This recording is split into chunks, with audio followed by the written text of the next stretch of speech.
नारायणं नमस्कृत्य नरं चैव नरोत्तमं देवीं सरस्वती व्यासं ततो जयमुदीरयेत्। ॐ नमो भगवते वासुदेवाय। त्रिंशोऽध्याय। भगवानुवाच कहन्ति प्रभु भगवान भो मात हुओ सावधान। से काल पुरुष पुराण से पुणी अति बलवान। से काल पराक्रम जेते के कहि पारिब जगते। ए जेते जीव लोके छन्ति ता गति केहि न जानन्ति। से काल सकल नाशई एणु ता गति के जानई। ए चराचर देहधारी जे स्थूल सूक्ष्म आदि करी। सकल करई भक्षण क्षुधार्थे जे सने कृपण। जेन्हे समीर बलियार जिमुत करई संचार। से घन तागति न जाने ते सने होई जीव गणे। कालर गति न जानन्ति से काल बसे भ्रमुथान्ति। ए जीव सुख भोग पाई अर्थ उपार्जने भ्रमई। विविध दुखे ता संचयी से अर्थ काल जे हरई।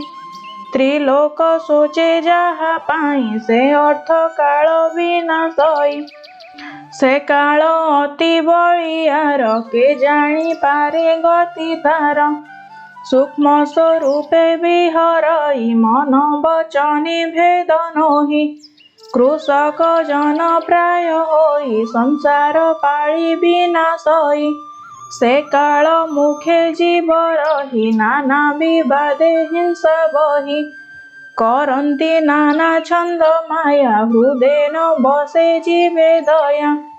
निर्दय भावे मूढ़पणे कालग्रासई पुण्यहीने। ताहार नाही पक्ष पक्ष सकल करई से भक्ष। ए जीव अति मतिहीन अर्थ संचयी प्रतिदिन। जे अर्थे मृत्यु उपगत न जाने ए मूढ़ समस्त। अनित्य देह न बुझई व्यापार करे दुख सही। गृह कलत्र धन आदि एणे करई नित्य बुद्धि। ए देह सुत द्वारा मोहे मोहर बोली नित्य कहे। ए माया मोहे पड़ी अछि एणु जे न बुझई किछि।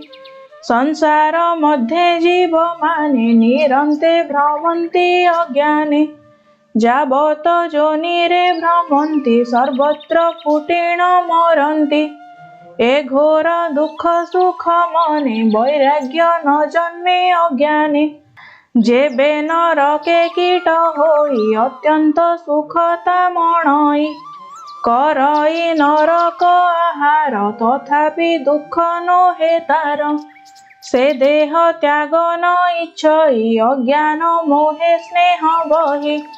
देह कलत्र सुत घर पशु भृत्यादि बंधु मोर। मन को एणे दृढ़ करे सुख मणई दुख घोरे। मणई कृतार्थ होइली अनेक सुख मूल भिली। मो तुल्य नाही भाग्यवंत के अछि मो सम महत। तहिरे जेते दुख हुए न बुझे पड़ी माया मोहे। घोर गहन मार्गे हुड़ी अज्ञाने भ्रमे दुख पड़ी। से सर्व सुख प्राय मणे कृष्ण न भजे एक क्षणे। कुटुंब पोषण उपाये निरते आकुल हृदये। तांक पोषणे चिंता करे दगधि मरे दुख घोरे। क्षणे न पारे गृहे बही वाणिज्य नाव प्राय होई। स्नेह बंधने दीवानिशे स्ववश नोहे अवकाशे। करे दुरित कर्म मान एमंत ए मूढ़ अज्ञान।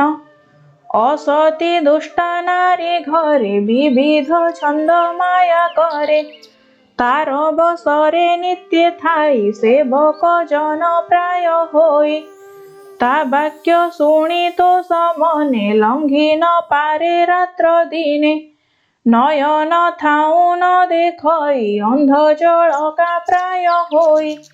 से मन इंद्रिय हारिणी तार संतोषे नित्य प्राणी।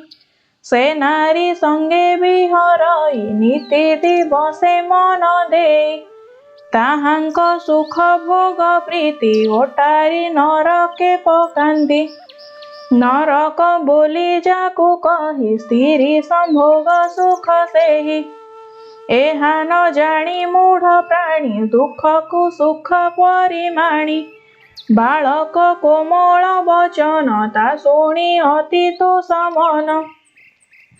बालक गीते होई प्रीत तही अर्पित करे चित्त। ए सर्व सुख करी मणि जे हित अज्ञाने न जाने। ए गृह अति कूट धर्म कराए अति छंद कर्म। केवल दुखर ए मूल तही पड़िण से व्याकुल। से दुख प्रतिकार पाई नाना व्यापारे दुखे धाई। से क्लेश अति सुख मणि केवल मोहे न प्रमाणे। कुटुंब पोषण रे थाई बहुत धन उपजाई। बहुत हिंसा कर्म करे अर्थ अर्जने निरंतरे। ताहांकु पोषी दुखे नित्य नरक भुंजे देह अंते। ताहांकु सतत पोषई आपण सुख न वांछई। जेबे क्षुधारे मरु थाई ताहांकु अग्रते भुंजाई। जेबे भुंजई अवशेष ए कर्मे धर्म हुए नाश। अंते से लभे अधोगति एहा न बुझे मूढ़ मति। जीविका दैव संजोगे विनिष्ट हेले कर्म जोगे। पुणी जीविका आरंभई सेहि यद्यपि नाश पाई। पुणी आरंभे बारंबार कुटुंब अर्थे मूढ़ नर। समर्थपण थिबा जाए तावत करई उपाय। तहु होइले असमर्थ लभे चिंतई परवित्त। लोभ बढ़ाई पर धने नरक भय को न माने। निंदित कर्मे हरे दिन कुटुंब अर्थे मूढ़ जन। केवल मंद भाग्य होई कुटुंब पोषी न पारई। एणु हरई पर धन नाशई पूर्व जन्म पुण्य। दरिद्र जीवने बंचई नाना पद पीड़ा पाई। वृथा उद्यमे फुटी रहे आउ संपद केबे नोहे। सर्वदा हुई कृपण करई नित्य अर्थ ध्यान। अर्थ विहीने चिंता कूल शरीर दुखेता निर्बल। श्वास उठई निरंतर एमंते नाशई शरीर। अत्यंत वृद्ध भाव पाई कुटुंब पोषी न पारई। सामर्थ्यहीने निज घरे बंचई अतिथि बेभारे। भाव बंधने अंग फुटे कफ निरोधे कंठ तटे। स्मरण विस्मरण करे सोए शिथिल कळे बरे। उठी न पारी असमर्थे ता देखी पुत्र द्वारा भृते।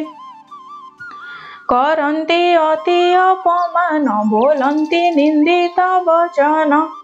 ताहाकु केहि न गणन्ति नाना वचने गाळी दियन्ति। बंदी चौरर प्राय होई प्राभव भर्सना सहई। किछि न पारे तुंडे कही अंतरे अपमान बही। दारा तनय आदि जेते आदर छाड़न्ति तुरीते। जे बादर पूर्वे थिला से पूर्व स्नेह सबु गला। ताहांकु ज्ञाति बंधु जने दूरे तेजन्ति दुख मने। जेन्हे कृषक वृद्ध गावे मारी तेजन्ति अन्य ठावे। ते सने दारादि सकळे वृद्ध को न सेवन्ति छळे। तथापि स्नेह न छाड़ई गृहादि भारत पूछई। तथापि दया न करती निष्ठुर वाक्ये गाଳି दियंती। दुखेण पोषिला जाहाकु से सर्व छाड़िले ताहाकु। जरा हरन्ते रूप कांति तेबे न छाड़े स्नेह अति। मरण निकट होइला वैराग्य केबे न स्फुरिला। दारा तनय भक्षतारे दियंती अति हतादरे। कर्म आयते जेबा पाई संतोष नोहे ताहा खाई। भुंजई गृहांतरे जाई संकिते स्वान प्राय होई। चिंता प्रज्वरे दुख मन रोग बढ़ई प्रतिदिन। क्षुधारे कंपई शरीर भक्षई अल्प आहार। किछि न बोले अहंकारे भीतरे पक्षी प्राय झुरे। दिन को दिन तनु क्षीण जेसने पुरुणा बसन। आहार हीने चिंता छने न पचे मंद हुतासने। आहार अल्प भक्षई दुर्बले उठी न पारई। खर पवन नासा द्वारे बहई अति दीर्घतरे। शब्द अति भयंकर जेन्हे गभीर कंभूस्वर। गृह बाहारे आसी रहे कफ निबारे शक्ति नोहे। कफे पूरित नाड़ी मान शासन चलई समान। काशरे वायु ऊर्ध्वगत तेणु नयन बहिर्गत। जेणु पवन मंद होई वचन न पारई कही। सर्वदा उठे काश श्वास एणे लभई बहु क्लेश। कंठ हुई घूर घूर वचन नुहई बाहार। प्राण हुई कंठ तट जीवन होए छटपट। कांदई बंधु मुख चाहि बदनु वाक्य न स्फुरई। चिंतई कि रूपे मरिबी काहि केवल मार्गे जीवी। मोर मरणे पुत्र नारी के मनते थिबे गृह धरी। दुखे संचिली जेते धन मोमले हानि बयान। ए जे होइबे अरक्षित एणु व्याकुल हुए चित्त। भीतरे आकुले कांदई ता मन केही न जाणई। जीवन दहे दारा धनी गोविंद न स्फुरे अज्ञानी। बाली सज्जारे सोई देई बंधु बांधवे बेढ़ी तही। सकळे करंती रोदन श्रवणी डाकंती सघन। हे तात बोली के डाकई ता गुण भाळी के रोदई। केहू डाकंती पुत्र भाई पत्नी डाकई हे गोसाई। नाना प्रकारे से रोदंती ता दुख केही न घेनंती। से काल पासे बंदी होई किंचिते वाक्य न भाषई। पीड़ित मृत्यु दुख घोरे कुटुंब भरण व्यापारे। सुण जननी एक चित्ते संसार दुख सुख एते। मन निविष्ट तहि कला इंद्रिय जिणी न पारिला। तेणु होइला मृत्यु तार ए दंड अति भयंकर। बंधु स्वजने सर्वे थाई ता दुख हारी केही नोही। व्यर्थे पोषिला तांकु दुखे एबे से तेजिले विमुखे। प्राण जीवार बेळे माए अति वेदना जीव पाए। घोर व्यथारे नष्ट मति चेतना रहित हुअन्ति। एमन्ते जीवनर अन्ते बेगे मिलन्ति जमदूते। प्रचंड रूप भयंकर उदंड दंड पाशधर। ताहांक रूपकु अनाई अज्ञाने विकले कंपई।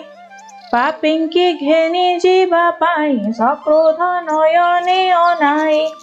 तांकु देखंती पापी जन हृदय भये कंपमान। आरते छाड़े मल मूत्र सर्वत्र कंपमान गात्र। जमडगरे आग सरी जातना पुरुष को धरी। बंधने न करन्ति दये तर्जन्ति राजभट्ट प्राय बंधन करी चर्म पासे दंड प्रहारी महारोषे से रूप केही न देखन्ति अंधार पथे घेनी जान्ति पथरे गमन्ति कुकुर रोषे काटन्ति ता शरीर ताहांक रूप देखि डरी कांदई उच्चनाद करी तीक्ष्ण दंशने खंड खंड बेगे करन्ति तार पिंड विक्रमी करन्ति भक्षण करई कातरे रोदन से अति कष्टे पीड़ा पाई निज पातक सुमरई उठी पड़ई से भूतले घोर प्रहार भयाकुले क्षुधा पिपासा दुःखाकुले पथरे नियन्ति सत्वरे बैतरणी नदी कूले बालुका जलई अनले तप्त बालुकामय पथ से उष्म वायु संतापित सूर्य किरण दावानल संतप्त करे अति बेल जलिता पई अति घोरे से ताप केशहु शरीरे तहु तपत बालुकारे प्रवेश करन्ति सत्वरे जेबे न पशे भय करी तत्क्षणे शिरे जष्टि मारी क्षणे विश्राम न करन्ति अनेक घोर शास्ति दियन्ति जे मार्गे जल वृक्ष नाही प्राण संभाळी बसे काहि आश्रय उदक न मिले समर्थहीने भये चले हेमंत पथे न्यन्ति धरी एकान्ते निज कर्म स्मरी पड़ी उठई दुखे श्रमे मूर्छित